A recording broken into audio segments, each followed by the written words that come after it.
Hello, students. I wanted to go ahead and make a short video for you all discussing this week's topic about culture. There's some definitions that I wanted to go over with you that may be helpful in understanding, and then some things that you could implement that may not be in your vocabulary. So I thought that might be helpful to you in understanding how culture integrates into how we work with clients, and also some of the things and aspects of ourselves that we need to be aware of. So first things first, let's talk about defining culture and cultural identity. So culture can be really convoluted with different things. So of course, there's things like age, ethnicity, gender, race, religion, spirituality, sexual orientation, socioeconomic class, size and weight, educational attainment, income or wealth, academic social achievement, family makeup, geographical location or regional backgrounds, language, learning style, citizenship status, beliefs, whether that be political, moral, or ethical. Those are just a few of the things that we will encounter when we're talking about culture and how that interplays with a person as a whole. And so culture can be anything environmental, external factors, or traditions or practices that impact beliefs or values of meaning. And so really sit on that and think about that, because everyone has a culture. Okay. So often in papers I see, like, oh, the person's a Caucasian cisgendered male, so culture doesn't really play a role in, treatment of this person. And that's not actually true. So I had a I had a student once who came to me and she said, I'm just a white girl. I'm a basic white girl. She said, I don't really have a culture. And I said, well, jokingly, I said, I mean, messy buns at Starbucks. And, we were just kind of like laughing and made light of it. But I said, no, really though, have you ever traveled to another country? And she said, yes, like I've been to India. I said, okay, so you went to India and you automatically just fit in.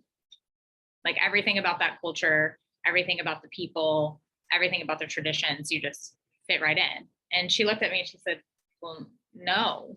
And I said, okay, so you have a culture. You may not recognize it because you may be a majority in the United States culture, or you may be a majority in Canadian culture, or whatever it is. But really, you have a culture. And so it really got her to start thinking and reflecting on that. So that's something just to think about and sit with.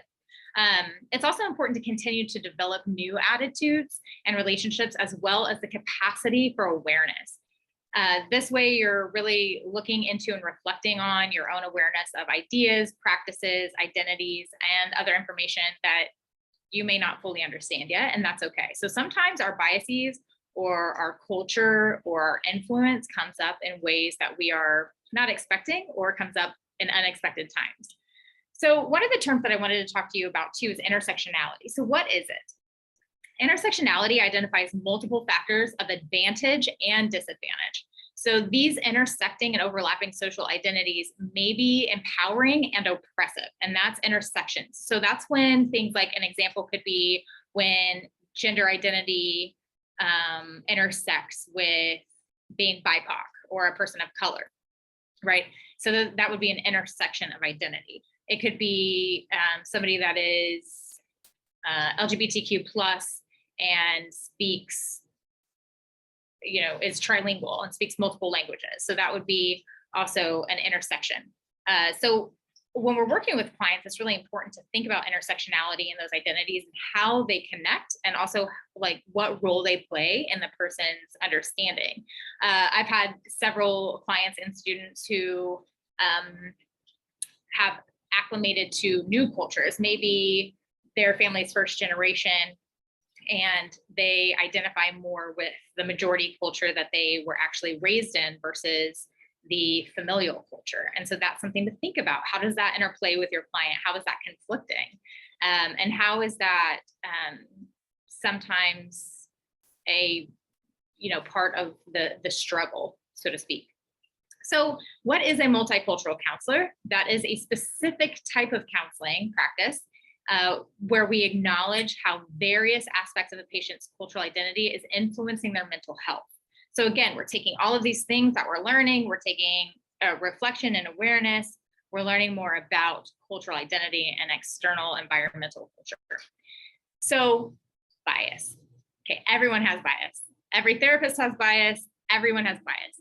And this could be anything, an idea, a belief, an opinion, a reaction, an emotion that limits one's capacity to relate to another as a whole and an equal, or that which creates a tendency to marginalize aspects of another's experience. We all have that, regardless of how accepting we are of other people. If we have not been in the situation, if we have not had their experience, there's automatically going to be bias there. When we do research, when we are actually like presenting research, typically there's a bias there. Though the idea of research is to fill the gaps and not necessarily work on our passion work, most people pick topics that they're passionate about, which means there's automatic bias in the research, right? So that's something to look at. Another term that here's a couple of terms that I think are really important that come from my own research studies and come from, some of them are my words and some of them are not. So I'll definitely give credit where credit is due. So the first one is by Fisher-Bourne. And I really like to use this definition of cultural humility. So there's cultural competence, and to me, cultural humility is more important. And we'll talk about that in a second. So cultural humility is an attainable goal of immersing into the culture, establishing respect in the community, experiencing day-to-day grinds of someone of a specific culture, and becoming an active participant within the culture being explored. So those are my words and my paraphrase of it, but it's really immersing yourself into those cultures, earning the respect of the culture, and going beyond just knowledge base from Google or a textbook, or because you have a friend that is whatever identity. Right. So this is actually immersing yourself in that culture, earning the respect of that culture, volunteering, and actively listening and not being the expert. So that's cultural humility. The other one that I sort of coined in my research is cultural invalidation. So this was something that came up a lot in some of my research studies where counselors were accidentally, and I think not intentionally doing this, but it's important to understand. So cultural invalidation is the counselor's annulment and implicit or explicit shaming of presenting cultural beliefs, cultural understanding, and cultural experiences. Often therapists don't know that they're doing this. And so again, that's our underlying bias. When we're in session with a client, we are constantly checking ourselves. Now, there can be a rumination and overthinking to this, which can be helpful, and it can also be detrimental. So it's really important that you find this great balance and that you're able to continuously check yourself, check your commentary, and be curious. It's more important to be curious than to make statements, and especially to learn your client as a whole. The next one that another word that I created was interpersonal interference. So we hear a lot about countertransference or transference, but that didn't seem to fit on a cultural level. So interpersonal interference is the existence of what psychologists would consider projection of self, projection of memories, and projection of personal relationships with a client that, if not addressed, could interfere with the therapeutic alliance and therapeutic process. Okay. The next one that I want to go over is that multicultural competence. So we talked about cultural humility. And for me, cultural competence is, of course, the basic ethical standard. But cultural competence is the tolerance to the acceptance. That's how I look at it. So competence is, I like to use Christopher 2015's definition, and this is a direct quote: to create a professional psychology workforce of people committed to the lifelong practice of self-evaluation when it comes to the inevitable biases ingrained through learning and development within the limitations of our own culture. So this is just being competent. This is acknowledging, knowing, and cognitively being in a space where you're practicing awareness and reflection. The last one that I wanted to go over that I use a lot in my therapeutic practice, and this is more of a practice. So it's kind of like if we were to look at Buddhism as a practice, not a religion. Organic neutrality is the word that I use because I couldn't really find one that explained how I felt and the kind of the meditative practice that I bring into sessions on a multicultural level. So this is being present with the client in a connective and clear state of cognition, utilizing collective empathy, cultural humility, cultural competence, compassion, and a mindful sense of being. So it's understanding the client's cultural manifestations of the self and a flow and peaceful presence. It's like being a sense of being one with the client. And this is a practice, it's a meditative practice. And so those words are really important in working with different cultures and thinking of someone as a whole as well. And so I encourage you to continue to think about, experiences that you've had, biases that you have, and starting to work with them without judgment. It can be really difficult whenever we have a certain way that we grew up or are currently in environmental structures that reinforce some of the beliefs or the values that we hold of what's right or wrong. I like to look at things as not right and wrong, they just are. And so my client's perspective and experience is more important than my perspective and experience in any session.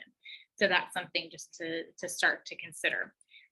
The other topic that we talk about in this week's discussion is spirituality and religion.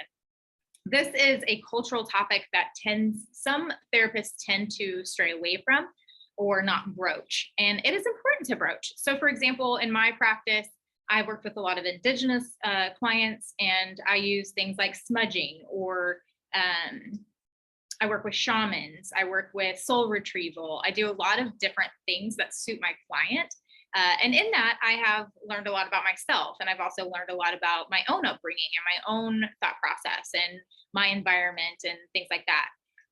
So that's one example. Another one is I also work highly with a large Catholic population. And so understanding their language, their verbiage, and also what's appropriate, what's not appropriate for the session, I always ask my clients to bring in whatever they would like. I have had a client ask me if I would pray with them at the end of a session. And I said, if you would like to bring that in, that is fine. I will allow you to lead that. And so we did. And so I try to tailor everything to my clients and really recognize where I'm at, what I'm feeling, and what I think as well.